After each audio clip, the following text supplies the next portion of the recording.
Provincial government نے لینی تھی اور سیکورٹی بھی انہوں نے پرووائڈ کرنی. ظاہر ہے K4 کا پروجیکٹ اب میں تفصیل میں نہیں جانا چاہتا, میں سمجھتا ہوں یہ بھی پورا ہو جائے گا, یہ بھی فلفل ہو جائے گا, کوئی ایسا ایشو نہیں. میں نہیں سمجھتا کہ کوئی اس طرح, ہاں فنڈنگ کا ہو سکتا ہے ایشو ہو, اس لیے کہ پاکستان اس وقت تھوڑا سا مطلب کیش جو ایک انفلو تھوڑا سا پرابلمز ہیں, جو کہ میرے خیال میں اس وقت جو شہباز شریف صاحب نے جو FBR میں جو ریفارمز لا رہے ہیں اس کے بہت بہتر نتائج آئیں گے, بہت بہتر نتائج آئیں گے. سر ویسے معذرت کے ساتھ FBR کو بدلنے کے لیے عمران خان کی گورنمنٹ نے بھی ایک شخص کا تقرر کیا تھا جو کہ 1 سال بعد ہی ہٹا دیا گیا. مجھے پتہ ہے شبر زیدی صاحب وہ خود چھوڑ کے چلے گئے تھے, وہ خود چھوڑ کے چلے گئے تھے, لیکن شہباز صاحب جو کر رہے ہیں آپ کو انشاءاللہ اس کے ریزلٹس ملیں گے.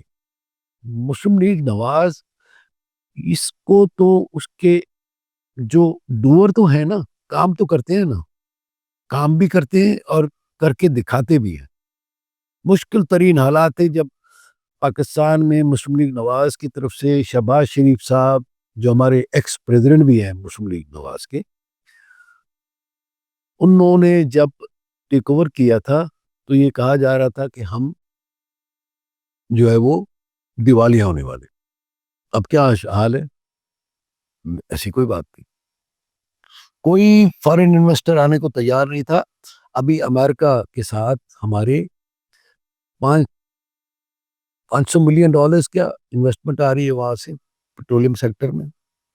چائنا سے سی پیک, ابھی ہماری وزیر اعظم صاحب اور اسحاق ڈار صاحب گئے تھے چائنا میں, چائنا سے سی پیک پھر سے ریوائیو ہو رہا ہے. دیکھ لیں رشیا کے ساتھ بھی انہوں نے بھی اسٹیل مل بنانے کی ہمیں وہ کی ہے, پھر سے بنانے کی وہ کی ہے کہ نئی اسٹیل مل آپ کو لگا دیتے ہیں. تو ہمارے تو تعلقات ہر جگہ پہ بہتر ہو رہے ہیں, فارن پالیسی میں, فائنینشیل کنڈیشنز, فائنینشیل ہیلپ, ہر جگہ پہ. جو پچھلی حکومت تھی نام لیے بغیر, میں آپ کو یہ عرض کروں کہ اس نے IMF کے ساتھ معاہدہ کر کے 15 دن کے بعد اس کو توڑ دی. اور آپ نے کہا کہ آپ کی جماعت نے اس حوالے سے کافی قابل ذکر کامیابی حاصل کی ہیں. کیا آپ نہیں سمجھتے کہ اگر ہمارے موجودہ آرمی چیف جناب عاصم منیر صاحب کی مشاورت اور محنت نہ ہوتی تو یہ کامیابی اس طریقے سے نہ ملتی جیسے مل پائی ہے؟ میں یہی کہہ رہا ہوں, فیلڈ مارشل پاکستان کے ہیں, برما کی تو نہیں ہے نا. اور ہم کیوں کہتے ہیں پاکستان کے ہیں, انہوں نے پاکستان کے لیے کام کیا ہے, جنگ آپ کو جتوا کے دی ہے, پاکستان میں ہماری عزت بنی ہے. مطلب کیوں ہم کہتے ہیں فیلڈ مارشل ہیں وہ, مطلب ہمیں عزت نہیں بڑھائی انہوں نے. ہماری پوری دنیا میں عزت بڑھی. ٹرمپ جو ہمارے امریکن پریزیڈنٹ, جو ہمارے پچھلی حکومت کے وزیر اعظم کے ساتھ بات نہیں کرنا چاہتا تھا, ادھر کا پریزیڈنٹ, ہمارے فیلڈ مارشل کو بلا کے اس نے اور بعد میں جو تعریفی کلمات ادا کی ہیں ان کے بارے میں, ہمیں فخر نہیں کرنا چاہیے؟ سر آپ کے جو قائد ہیں اور جو موجودہ قیادت ہے, جب وہ ایگزائل میں تھے تو جن عرب ممالک نے ان کی میزبانی کی اور ان کے ساتھ وہ کافی عرصہ وہاں پہ مقیم بھی رہے, بڑے اچھے مراسم ہونے کے باوجود آج ہمارے ملک کے جو دیگر لوگ بسلسلہ روزگار ان ریاستوں میں, عرب ریاستوں میں اور بالخصوص اس ملک میں جا رہے ہیں, تو ان کو وہ سہولیات کیوں نہیں مل پا رہی باوجود اس کے کہ آپ کی جماعت کے ان ممالک سے, ان GCC کنٹریز سے بڑے اچھے تعلقات ہیں؟ ہمارے لوگوں کے ویزے کیوں نہیں اپروو ہو رہے, ان کو ورک امپلائمنٹ ملنے میں اتنی مشکلات کیوں ہیں؟ پاکستان پہ ایک بدنما داغ لگ چکا ہے کہ وہ بے ایمانی کرتے ہیں, چوری کرتے ہیں. کیا اس داغ کو بھی مسلم لیگ نواز کی حکومت مٹا پائے گی؟ انشاءاللہ. ابھی دیکھیں قطر پہ جو بھی حملہ ہوا, فوراً ہمارے پرائم منسٹر صاحب ادھر چلے گئے اور انہوں نے کہا کہ ہم کو ہوسٹ کرنے کو تیار ہے OIC کو. ٹھیک ہے. پھر اس کے بعد اس وقت بھی جیسے آپ جس وقت ہم بات کر رہے ہیں, اس وقت بھی اب یہ دیکھیں ہمارے یہاں تیاریاں چل رہی کہ جی قطر کے ساتھ کھڑا ہونا ہے، او آئی سی کے ساتھ کھڑا ہونا ہے۔ اس وقت بھی جب ہم بات کریں فارن پالیسی کی، تو پریزیڈنٹ آف پاکستان اسف علی زرداری صاحب اس وقت بھی چائنا میں موجود ہے انویسٹمنٹ پوائنٹ آف ویو سے۔ تو ہم سارے اکٹھے ہیں، ہم سارے اکٹھے ہیں، ہم سارے پاکستانی ہیں۔ یہ ہم کوئی وہ پولیٹیکل پارٹی نہیں ہے جو انڈیا کے ساتھ کھڑی ہو یا جو اسرائیل کے ساتھ کھڑی ہو، ہم پاکستانی ہیں اور پاکستان کے ساتھ کھڑے ہو۔ سر، مسلم لیگ نواز کا ایک بڑا کارنامہ پاکستان کو ایٹمی قوت ہونے کا تحفہ دینا ہے، جو کہ یوم تدبیر کی صورت میں ہم ہر سال 28 مئی کو مناتے ہیں۔ اس وقت ایک نئی بازگشت پورے ملک میں بڑے زور و شور سے جاری ہے، جس کی آئین میں اجازت بھی ہے، اور ماہرین کہتے ہیں کہ اس سے ملک کو بڑا فائدہ ہوگا۔ میں بات کر رہا ہوں نئے صوبوں کی فارمیشن کے حوالے سے۔ اس حوالے سے مسلم لیگ نواز کا سرکاری موقف کیا ہے؟ مجھے چونکہ پتہ نہیں ہے تو میں کوئی کمنٹ اس میں نہیں کروں گا، مجھے پتہ نہیں ہے تو کوئی بھی بات میں کروں گا تو وہ بالکل وداؤٹ ہوم ورک کرنا بات مناسب نہیں۔ میں چونکہ ابھی ہر چیز مطلب ایک پڑھنے اور دیکھنے کے بعد اس پر کوئی وہ کرتا ہوں تو مجھے پتہ نہیں ہے، تو اس پہ میں معذرت کروں گا آپ سے۔ کیا آپ حق میں ہیں کہ نئے صوبے بنے؟ مجھے پتہ نہیں ہے، میں جب پڑھوں گا اس کی فائنینشیل امپلیکیشنز، اس کی سوشل امپلیکیشنز، اس کے پولیٹیکل امپلیکیشنز، تو پھر بندہ بات کر سکتا ہے جب میں دیکھوں گا اس کو۔ جب ہم بات کرتے ہیں مسلم لیگ نواز کی سندھ میں سیاست کی، تو آپ اس میں کراچی کو نظر انداز نہیں کر سکتے، اور جب کراچی کی بات کرتے ہیں تو یہاں کا نوجوان جو کہ ایک بڑی تعداد میں بے روزگار ہے اور ساتھ ہی ساتھ ڈپرائیوڈ ہے، پریشان ہے اپنے مستقبل کو لے کے، اس کے لیے مسلم لیگ نواز سندھ چیپٹر کے پاس کیا منصوبہ ہے؟ میں یہ سمجھتا ہوں کہ امپلائمنٹ اپرچونٹیز بڑھنی چاہیے، انڈسٹریل سیکٹر کو بہتر ہونا چاہیے، اور جو کہ فیڈرل گورنمنٹ نے کوئی ایف بی آر کی اصلاحات کے تھرو اور پھر اپنی فارن پالیسی کے تھرو، امریکہ میں ہمارے اوپر ٹیکس کم ہے ایز کمپیئر ٹو انڈیا، تو ہم انشاءاللہ یہاں پہ جاب اپرچونٹیز کریٹ کروانے میں انشاءاللہ مددگار ثابت ہوں۔ کیا آپ نہیں سمجھتے اس وقت جو سندھ بالخصوص کراچی کی جابز جو وفاقی گورنمنٹ کی طرف سے ایڈورٹائز ہوتی ہیں، وہ کراچی کے نوجوانوں کے لیے اتنی مطلوبہ تعداد میں نہیں ہے جو کہ ہونی چاہیے؟ 2.5 سے 3 کروڑ کی شہر کی آبادی ہے اور چند پوسٹیں اس میں ایڈورٹائز کی جاتی ہیں۔ کیا آپ لگتے ہیں کہ یہ پروسیس ہونے میں کئی سال نہیں لگ جائیں گے؟ نہیں، آپ بات کریں سرکاری ڈپارٹمنٹس کی، بات کریں سرکاری ڈپارٹمنٹس تو ایک کوٹا منظور ہے، کوٹا ہے اکارڈنگ ٹو دی کانسٹیٹیوشن، اس حساب سے تو کوئی کسی کو گلا نہیں۔ اب آ جاتے ہیں ہم اس کے اوپر، جو پرائیویٹ سیکٹر ہے اس کو بڑھنا چاہیے، اس کو بڑھے گا انشاءاللہ، وہ انشاءاللہ بہترین ایکسپورٹ سیکٹر ہوگا ہمارا۔ جس دن ہماری ایکسپورٹ بڑھی، جو کہ انشاءاللہ پالیسیز کی وجہ سے بڑھے گی، فارن پالیسی ڈیپینڈ کرتی ہے نا، فارن پالیسی آپ کی آ رہی ہے تو فارن انویسٹمنٹ آئے گی، انڈسٹریلائزیشن ہوگی تو ظاہر ہے یہی کہ لوگوں کو ملازمتیں ملے گی۔ اب امریکن جو انویسٹمنٹ آ رہی ہے پیٹرولیم سیکٹر میں، جس کا کہ ایم او یو بھی سائن ہوا، ابھی جو پریزیڈنٹ صاحب گئے ہوئے ہیں ہمارے چائنا، سی پیک کے متعلق بات ہوگی، انویسٹمنٹ کے متعلق بات ہوگی، تو انویسٹمنٹ جو آئے گی جہاں پر آ کر کے فیکٹریاں انڈسٹری لگے گی تو ظاہر ہے لوگوں کو ملازمتیں ملے گی۔ مسلم لیگ نواز جو کہ وفاقی حکومت کی حامل ہے، ساتھ ہی ساتھ پنجاب میں بھی ان کی مکمل طور پہ حکومت ہے، کیا آپ نہیں سمجھتے کہ موجودہ صورتحال جو کہ پنجاب میں پیدا ہوئی اور بالخصوص لاہور کے اندر، جس کو کہا جاتا ہے کہ ایک جدید اور ویل پلانڈ سٹی ہے، مسلم لیگ نواز کی حکومت کی ناکامی ہے؟ مطلب آپ ایک طرف کہہ رہے ہیں کہ ویل پلان سٹی بھی بنا لیا انہوں نے، اچھا شہر بھی بنا لیا، پھر ناکامی ہے؟ میں مطلب سمجھا نہیں آپ کے سوال۔ یعنی کہ لاہور جیسا سٹی جو کہ راوی کا امین کہلاتا ہے، اس کی انفراسٹرکچر کی حالت آج آپ کے سامنے ہے، لوگ وہاں سے پریشان ہیں، وہ سوسائٹیز پارک ویو جہاں کے لوگ بڑے شرفا اور بڑے ہی اچھے گھرانوں کے لوگ رہتے تھے، وہ آج اعتراض کرتے نظر آ رہے ہیں کہ ہمارے گھر آپ نے بنا کے دے دیے اور جہاں کے آج پانی آ چکا ہے۔ اب میں آپ کے سوال کو سمجھ گیا۔ آپ کا اعتراض ہے روڈا پہ، راوی اربن ڈیولپمنٹ اتھارٹی یہ کب بنی؟ کس نے بنائی؟ کس نے بنائی؟ لیکن ہم ہر چیز کو چھوڑتے ہوئے اس وقت جو سیلاب ہے، خاص طور پہ 3 ریورز، چناب، ستلج، راوی۔ راوی میں بھی مطلب ظاہر ہے لاہور کا رہنے والا تو نہیں ہوں، لیکن یہ راوی کو میں دیکھتا رہا ہوں۔ راوی میں 2 لاکھ کیوسکس پانی آنا تو کبھی سوچا ہی نہیں ہوگا پلانر، کبھی سوچا ہی نہیں ہوگا اتنا پانی ہوگا۔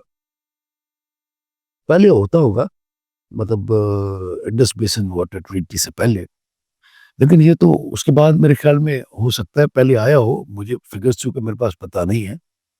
تو بہت زیادہ پانی آیا ہے جہاں پہ ایک مجھے تو اس دن میں دیکھ رہا تھا ایک نالے کی جو کیپیسٹی ہے وہ 33,000 کیوسکس ہے، اس میں 73,000 کیوسکس پانی ہے، تو ظاہر ہے اوور فلو کرنا ہے اس میں۔ اور لوگ چونکہ ادھر رہ رہے ہیں، لوگوں کی زمین آباد ہیں، تو ظاہر ہے نقصان تو ہوا ہے، اور اس کی ریلیف آپ آپریشنز دیکھیں، اٹس اے میریکل جس طرح وہ کر رہی ہیں مریم نواز صاحبہ، جس طرح ان کی کیبنٹ کر رہی ہے۔ مریم اورنگزیب صاحبہ، مطلب ہمارے خواجہ سلمان ہو، کتنا آپ کو لگ نہیں رہا کہ انتھک محنت ہو رہی ہے وہاں پہ۔ آج تو دیکھیں مسلم لیگ نواز کی ساری کیبنٹ، مریم نواز صاحبہ، مریم اورنگزیب صاحبہ، جتنے بھی ہیں وہ سارے موجود ہیں۔ بلاول بھٹو صاحب بھی وہاں پہ گئے تھے، اور کل وہاں پر فیلڈ مارشل بھی گئے تھے۔ اب آپ کہیں گے وہ کیوں گئے تھے؟ بھائی پاکستانی ہے، پاکستانیوں کے دکھ میں شریک ہونے کے لیے انہوں نے وہاں پہ جو ریلیف آپریشنز کیے، تو مطلب میں نہیں سمجھتا کہ یہ کر رہے ہیں ریلیف آپریشنز، اور وہ خود بھی گئے ہیں وہاں۔ کل ہی ٹی وی پہ میں دیکھ رہا تھا۔ سر سیلاب پنجاب سے نکل کے اب سندھ کی حدود میں داخل ہو گیا، اور جب مکمل طور پہ داخل بھی نہیں ہوا تو کراچی میں بارشوں نے شہر کا نظام تہس نہس کر دیا۔ اس پہ وزیر اعظم صاحب کا ایک اسٹیٹمنٹ ٹی وی پہ چلا، اخباروں میں خبر آئی کہ تشویش کا اظہار، مگر کیا آپ سمجھتے ہیں کہ صرف تشویش کا اظہار ہونا اور مقامی قیادت سے بات کر لینا لوگوں کے دکھوں پہ مرہم رکھ دے گا؟ کیا آپ کو نہیں لگتا کہ عملی طور پہ ایک بڑے پیکیج کا اعلان کراچی کے لیے کرنا چاہیے، جس سے یہاں کی مقامی حکومت، لوکل گورنمنٹ کو سپورٹ مل سکے دوبارہ سے ری انفراسٹرکچر ریہیبلیٹیٹ کرنے میں؟ میں سمجھتا ہوں کہ یہ ظاہر ہے پورے پاکستان کے لیے اس وقت پورا پنجاب، آپ یہ جو سیلاب کی جو آپ نے بات کی، پہلے میں اس کا جواب دوں کہ جتنا پانی دریا سندھ میں آ رہا ہے میرے خیال میں یہ اتنا بڑا کوئی چیلنج نہیں۔ اور دوسرا پروونشل گورنمنٹ ساری کی ساری اس وقت متحرک نظر آتی ہے آپ کو۔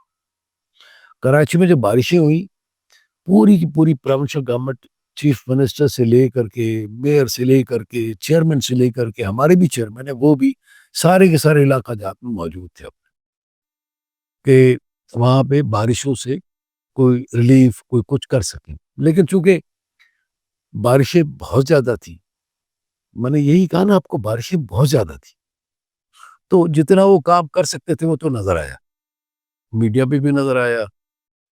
بارشوں کے دوران بلاول بھٹو صاحب بھی موجود تھے، مطلب ہمارے چیف منسٹر صاحب بھی موجود تھے، ہمارے میئر صاحب بھی موجود تھے، اور ڈپٹی میئر بھی موجود تھے، یہ سارے کے سارے چلتے رہے تھے۔ ہمارے چیئرمین بھی جو جہاں سے چیئرمین الیکٹ ہوئے ہیں مسلم لیگ وہاں سے، وہ بھی اپنے اپنے حلقوں میں علاقوں میں موجود تھے، اور جتنا وہ کر سکتے تھے اتنا کر رہے تھے۔ لیکن اب ظاہر ہے جب اسی کو قدرتی آفات کا نام دیا جاتا، سر میرا سوال، کلائمیٹ چینج جو ہے وہ ظاہر ہے بہت بڑا چیلنج ہے، بہت بڑا چیلنج ہے۔ اسی لیے وزیر اعظم صاحب نے موسمیاتی ایمرجنسی اور زرعی ایمرجنسی کا اعلان کیا۔ بالکل ہے، ہمارے یہ ایشوز تو ہیں، اور وزیر اعظم صاحب نے ایک تو یہ اعلان کیا ہے، دوسرا یہ ہے کہ ظاہر ہے جب وہ وقت آئے گا انشاءاللہ بالکل انفراسٹرکچر کے لیے اور اس کے لیے ہر چیز کو بالکل دیکھیں گے، وہ مجھے پتہ ہے۔ سر اس سے زیادہ کیا وقت آئے گا کہ آپ کراچی کی کسی بھی سڑک پہ نکل جائیں، آپ سڑک ڈھونڈتے رہیں، صرف آپ گڈھوں میں گاڑی چلاتی رہیں گے۔ اس سے زیادہ کیا وقت آئے گا کہ آپ کسی بھی گلی میں چلے جائیں، آپ کے پیر کیچڑ میں لت پت ہو جائیں۔ اس سے زیادہ کیا وقت آئے گا کہ آپ کسی بھی پل پہ چڑھ جائیں تو کلمہ شہادت پڑھتے ہوئے نیچے اترتے ہیں کہ شاید پل نہ گر جائے۔ یہ کراچی کا آواز، کراچی کا نوا، ہر اس شخص کی آواز ہے جو کراچی میں رہتا ہے، جو صبح نوکری پہ نکلتا ہے اور شام میں آتا ہے تو بیوی بچے سے دیکھ کے شکرانے کے نفل پڑھتے ہیں۔ Don't you think it's the right time to fund Karachi? You are right, you are right, بالکل صحیح کہہ رہے ہیں کہ کراچی کو ضرورت ہے ری ویمپنگ کی آن انفراسٹرکچر لیول، بالکل پھر سے انفراسٹرکچر کو ری پلان کرنا چاہیے، بہتر کرنا چاہیے، اور ہمیشہ بہتری کی گنجائش موجود رہتی ہے اور کرنی چاہیے، کوئی اس میں کوئی دو وہ نہیں ہے، اور اکیلی میں سمجھتا ہوں پروونشل گورنمنٹ نہیں کر سکتی، اکیلی پروونشل گورنمنٹ نہیں کر سکتی۔ تو اسی لیے آپ دیکھیں نا، جو سیلاب کے جو علاقے ہیں جہاں پہ پنجاب میں سیلاب آئے، وہاں پہ 1 مہینے کی بجلی کا بل کے لیے IMF سے بات کی، تو مدد کر رہے ہیں اور کریں گے انشاءاللہ، کریں گے انشاءاللہ، کیوں نہیں کریں گے، پروونشل گورنمنٹ کے ساتھ مل کے کریں گے انشاءاللہ۔ سر ہماری جو اس وقت پوزیشن عالمی منظر نامے پہ ہے وہ بقور شخص سے بہتر ہوتے نظر آتی ہے، اور جو ہمارے اعداد و شمار ہیں ان میں بھی کسی حد تک گرے ایریا سے نکل کے اب ہم بہتر طرف جاتے نظر آتے ہیں۔ کیا آپ کے مطابق ہمیں گزشتہ کتنے اشرے درکار ہوں گے مکمل طور پہ پاکستان اس دور میں لے کے جانے کے لیے جہاں ہر شخص کو روزگار تھا، ہر شخص کو امن مل جایا کرتا تھا اور ہر شخص سکون کی نیند سو جایا کرتا تھا؟ ہمیں دیکھیں، جو مجھے فیلڈ مارشل صاحب کا ایک اسٹیٹمنٹ میں نے جو شاید انہوں نے کہیں تقریر کرتے ہوئے دیا تھا کہ 5 سال انشاءاللہ ہم 5 سال کے اندر اندر اس قرضے کے کرائسس سے نکل جائیں گے۔ یہ جو پیٹرولیم کا مجھے بڑی اچھی، میں آپٹیمسٹ ہوں، I'm personally very optimistic person، جو کہ روشن پہلو دیکھتا ہوں چیزوں کا، تو میں سمجھتا ہوں کہ 5 سال کے اندر اندر جب ہمارے قرضے ختم ہو جائیں گے تو انشاءاللہ جو ہم ٹیکس کلیکشن سے استعمال کرتے ہیں وہ ہمارے ملک میں لگے گا، انویسٹمنٹ آئے گی، انشاءاللہ ملک بہتر ہوگا۔ سر 18 میں جب خان صاحب کی حکومت آئی تھی انہوں نے بھی کہا تھا پیٹ پہ پتھر باندھ لو، لوگوں نے پیٹ پہ پتھر باندھ لیے، لب بھی سی لی، آنکھیں بھی بند کر لیں، لیکن آج 2025 کے اندر بھی لوگوں کی وہی حالات ہیں، بلکہ اس سے کئی گانا دکرز ہوئے ہیں۔ آپ مزید 5 سال مانگتے ہیں، کہیں ایسا نہ ہو کہ یہ لوگ ہی نہ ہو اور نہیں، میں کہہ رہا ہوں 5 سال تو پیک ہوئے گا نا، ابھی انشاءاللہ شروع ہو جائیں گی بہتری، دیکھیں نا انشاءاللہ بہتری شروع ہو جائے گی۔ بات یہ ہے کہ آپ اس بندے کی بات کر رہے ہیں، اس بندے کے ساتھ کمپیئر کر رہے ہیں جس نے کبھی یونٹ کاؤنسل کا چیئرمین بھی نہیں رہا، اس کو کوئی تجربہ نہیں تھا، اس کو کسی قسم کا ایڈمنسٹریٹو ایکیومن نہیں تھا اس کے اندر۔ کرکٹ ٹیم کے 10 پلیئرز کو سنبھالنا اور اس کو چلانا مختلف ہوتا ہے ملک چلانا، اور پھر فارن پالیسی میں آپ دیکھ لیں اس نے کیا بٹا بٹھایا۔ ابھی میں مطلب نہیں بات کرنا چاہ رہا تھا، لیکن آپ جو کہ مجھے فارن پالیسی میں کیا بٹا بٹھایا، افغانستان سے کا کیا حال ہوا، ہمارے جو ہمارے جو عرب کنٹریز ہیں ان کے ساتھ ہمارے تعلقات کیا رہے، سی پیک بند ہو گیا، عرب ممالک ابھی تک ہم سے شاکی ہیں، امریکہ پتہ لگ گیا آپ کو جی، وہ آئے گا تو یہ ہو جائے گا، یہ آئے گا تو یہ ہو جائے گا، کچھ بھی نہیں۔ مطلب ایک خود پسند اور مغرور آدمی، وہ کیا ڈیلیور کر سکتا تھا، لیکن ظاہر ہے آ گیا، اور جو اس نے جو سیاست کا طریقہ کار یہ تھا کہ گالی گالی جوتے، عجیب عجیب قسم کی حرکتیں۔ سندھ کی سیاست میں ایک بڑا کردار یہاں کے وڈیروں کا ہوتا ہے، یعنی کہ علاقہ وائز اپنے علاقے کا وڈیرا اپنے لوگوں پہ بڑا انفلوئنشل ہوتا ہے. وہ جس جماعت کو کہتا ہے اس کے سارے لوگ اسی جماعت کو ووٹ دے دیا کرتے ہیں. اور اسی طریقے سے سندھ کی سیاست میں ہم تبدیلی آتے دیکھتے ہیں کہ کس طریقے سے مختلف جماعتیں یہ ترقی کرتی ہیں اور باقیوں کو اپنے ساتھ ملا کے آگے بڑھتی نظر آتی ہیں. مسلم لیگ نواز نے سندھ میں اپنے قدم بڑھانے کے لیے، اپنے سیاسی انفراسٹرکچر کو مضبوط کرنے کے لیے کیا اسی حکمت عملی کو اپنانا ہے یا عوام کے درمیان روٹس میں بیٹھ کے جمہوری طور سے اپنی سیاست کو آگے بڑھانا ہے؟ دونوں دونوں میں نے کہا نا it would be two ways game. پہلے بھی تھا مسلم لیگ نواز کی تو یہاں پہ حکومت رہی ہے. مسلم لیگ نواز کی تو یہاں پہ حکومت رہی ہے. پھر گورنر رول بھی لگایا نواز شریف صاحب. تو ہم انشاءاللہ اب دیکھیے گا انشاءاللہ.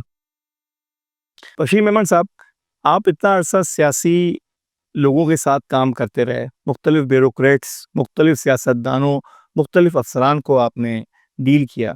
سب سے اچھا اور سب سے سنہرا دور آپ کی سروس کے دوران کون سا تھا؟ کچھ یادیں تو ہم سے شیئر کریں. ظاہر ہے جب اب مطلب اب اس میں دو پہلو ہیں. ایک وہ ہے جو انجوائے کیا ہوں. سب سے زیادہ جو میں نے انجوائے کیا، سب سے زیادہ جو یادیں ہیں وہ ہے اے ایس پی. اس کہ بندہ ینگ ہوتا ہے. اور شاید پورے علاقے، پورے ضلع کی چودراہٹ بھی آپ کے ہاتھ میں ہوتی. نہیں، سب ڈویژن چودراہٹ بڑی مختصر ہوتی ہے، لیکن نئی وہ ہوتی ہے. ایک اسٹوڈنٹ ہوتا ہے بندہ، all of a sudden he becomes, مطلب ٹریننگ کے بعد وہ ٹریننگ میں بھی ظاہر ہے پولیس کی ٹریننگ بہت سخت بھی ہوتی ہے، تو ادھر بھی بندہ جو ہے وہ وہی ہوتا ہے، اسٹوڈنٹ ہی ٹریٹ کیا جاتا ہے. لیکن جب وہ فیلڈ میں پہنچتا ہے تو تھوڑی سی اتھارٹی اور تھوڑا سا وہ ہوتا ہے تو وہ بہت انجوائے کرتا ہے. پہلے جو 15-20 دن ہوتے ہیں وہ بندے کا دل نہیں کرتا کہ سوئے، بندہ کا دل ہی نہیں کرتا کہ سوئے، ہر وقت جاگتا رہے، باقی انجوائمنٹ. پھر جب پہلے ضلع میں جاتا ہے اور پھر وہ ادھر جو ہے وہ ایک بات کر رہا ہوں جوانی کی، ظاہر ہے وہ عمر وہ نہیں ہوتی اور وہ رسپانسبلٹیز اور اتھارٹی ہوتی ہے. اور پھر ظاہر ہے جس طرح جیسے بڑا مطلب ہوتا جاتا ہے، لیکن ظاہر ہے پروفائل بھی بڑھتا جاتا ہے، چیزیں بھی بڑھتی جاتی ہیں، پاورز تو بڑھتی ہیں، لیکن پھر اندازہ ہوتا ہے کہ نہیں رسپانسبلٹی بھی زیادہ ہے، پھر وہ اکاؤنٹیبلٹی بھی زیادہ ہے. اپنی نظروں میں بھی اور لوگوں کی نظروں میں بھی اکاؤنٹیبلٹی بھی زیادہ ہوتی ہے. تو لیکن ظاہر ہے انجوائے بھی کرتا ہے اور اللہ کا شکر ادا بھی کرتا ہے. ظاہر ہے اسی نے. سر، آپ نے جس دور میں سی ایس ایس پاس کیا اور افسر لگے اور پولیس سروس کا انتخاب کیا، آپ نہیں سمجھتے کہ آج کے آنے والے نئے نوجوان، نئے ایسپرنٹس جو کہ سی ایس ایس پاس کرتے ہیں اور سروس کو جوائن کرتے ہیں، ان پہ زیادہ پریشر بھی ہوتا ہے، میڈیا کی طرف بھی وہ زیادہ راغب ہوتے ہیں اور شاید زیادہ کمانے کی دھن بھی ان کے سر پہ سوار ہوتی ہے؟ میں اب اس پہ کوئی کمنٹ نہیں کروں گا. ظاہر ہے کہ ہر ایک اپنے اپنے حالات ہوتے ہیں، ہر ایک کو اپنی چیزوں کو دیکھنے کا ایک ڈفرنٹ مزاج ہے، ہر ایک اپنے اینگل سے چیزوں کو دیکھتا ہے. میں اپنے اینگل سے چیزوں کو دیکھتا ہوں. آج کئی ایسے افسران، پی ایس پی افسران موجود ہیں جو کہ اپنے ٹک ٹاکس بھی بناتے ہیں، اپنے آپ کو وائرل کرنے کے لیے بھی مختلف سانگ بیک گراؤنڈ میں لگاتے ہیں. کیا آپ کے دور میں ایسی خواہش آپ کے دل میں نہیں جاگتی تھی؟ اس زمانے میں تو ٹک ٹاک تھا ہی نہیں. اس زمانے میں تو اخبارات ہوتے تھے. ظاہر ہے اس وقت بھی شوق ہوتا تھا اخبار میں فوٹو آ جائے، اس وقت بھی ہوتا تھا شوق. لیکن پھر وقت کے ساتھ ساتھ یہ چیزیں وہ ہو جاتی ہیں. لیکن یہ چونکہ سوشل میڈیا ایک نیا وہ مجھے نہیں پتا کہ میں کیا کرتا اگر ٹک ٹاک ہوتا تو میں کیا کرتا. I don't know. میں کوئی کمنٹ اس لیے نہیں کروں گا، مجھے اندازہ نہیں ہے کہ میں مطلب ایک کیس بھی بن کے میں نہیں سوچ سکتا.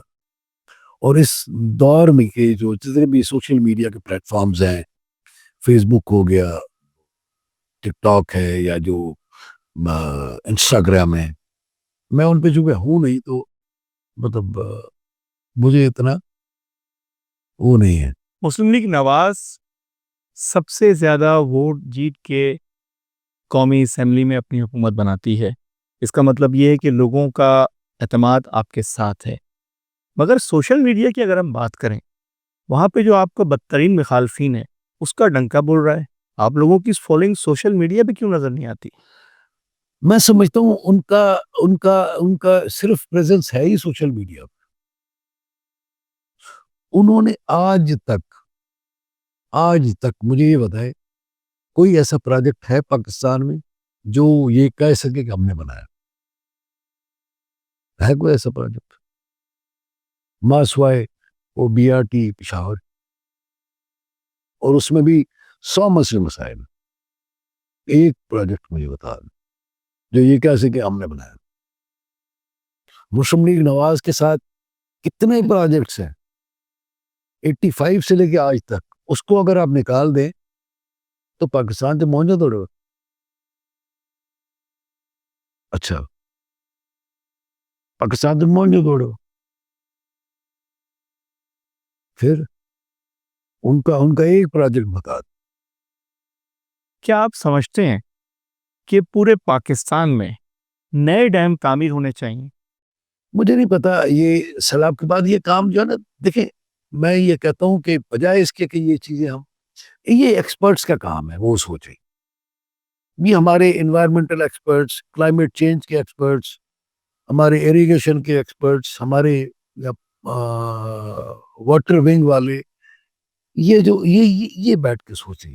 میں یہ سمجھتا ہوں بجائے اس کے کہ مطلب میں بیٹھ کے سوچوں، میرا کام نہیں ہے، میں سوچ بھی نہیں سکتا، میرے پاس اسٹریٹجی بھی نہیں ہے، میں بنا بھی نہیں سکتا، میں پڑھا لکھا نہیں ہوں. سر پچھلی حکومت کا تو بڑا فوکس تھا کہ ڈیموں کی تعمیر کرے گی، اس حوالے سے فنڈنگ بھی کری، اور حکومت کی جانب سے پالیسی آتی ہے تو پھر ایکسپرٹس کو آن بورڈ لیا جاتا ہے اور پھر ان سے رائے طلب کی جاتی ہے، میں پھر بھی اس کی فیزیبلٹی بنتی ہے، پھر اس کی PC1 تیار ہوتی ہے اور پھر وہ پروجیکٹ امپلیمنٹ ہوتا ہے. تو اس وقت ڈیموں کا تو ایک بڑا معاملہ. میں یہ سمجھتا ہوں کہ بجائے اس کے کہ مجھ جیسا نیم حکیم خطرے جان ہوگا وہ کوئی کمنٹ کرے اس پہ، لیٹ ایکسپرٹس کم فارورڈ.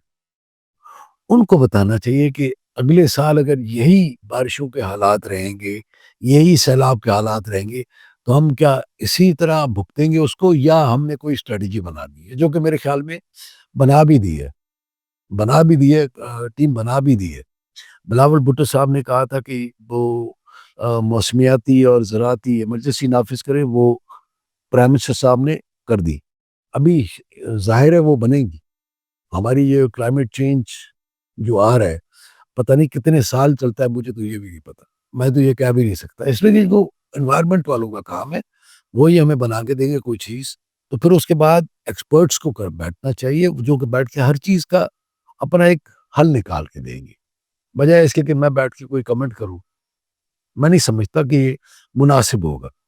جس طرح فائنینس کا فائنینشیل ایکسپرٹس کو کرنا چاہیے، ٹیکس کا ٹیکس ایکسپرٹس کو کرنا چاہیے. ہاں مجھ سے اگر اینٹی ڈپوائٹ آپریشن کرانا تو میں کر سکتا ہوں، وائٹ کالر کرائم انویسٹیگیشن ہے تو میں بالکل اس کا میں اپنے آپ کو چیمپئن سمجھتا ہوں. بشیر میمن صاحب، آپ سے آج کی گفتگو کے اندر ہم نے بہت سی باتیں پوچھی اور آپ نے ہماری تمام باتوں کے سوال خندہ پیشانی سے دیے. ہمیں آپ کی اس نشست کے لیے دل کی گہرائیوں سے آپ کے شکر گزار ہیں. مگر جانے سے پہلے ہم ربیع الاول کی مناسبت سے آپ سے چاہیں گے کہ آپ کے دل میں جو عشق رسول ہے اس مناسبت سے رسول اکرم صلی اللہ علیہ وآلہ وسلم اور ان کے چاہنے والوں کے لیے کوئی پیغام ہمارے چینل 5 کے پلیٹ فارم سے آپ دینا چاہیں تو. میں نے جس گھر میں آپ بیٹھے ہیں اس گھر میں منہ مبارک رسول اللہ صلی اللہ علیہ وسلم موجود ہے. وسلم. یہ مجھے انہی کی تفیل ہو، انہوں نے ہی وہی ہے. ابھی تھوڑا سا میرے 1.5 سال کی گیپ آ گیا، ادروائز میں اور میری شریک حیات سال میں کم از کم کی بات کروں، کم از کم 2 مرتبہ ضرور مدینے جایا کرتے تھے. بلایا کرتے تھے مالک کو.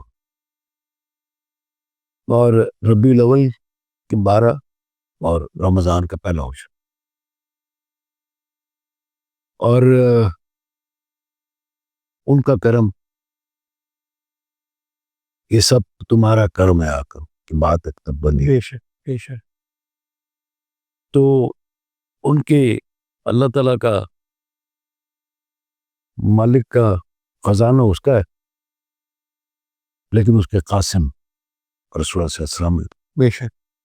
اور انہوں نے مجھے بہت زیادہ، اللہ کا اس کا رب کا شکر ہے، اس نے بہت زیادہ دیا ہر لحاظ سے.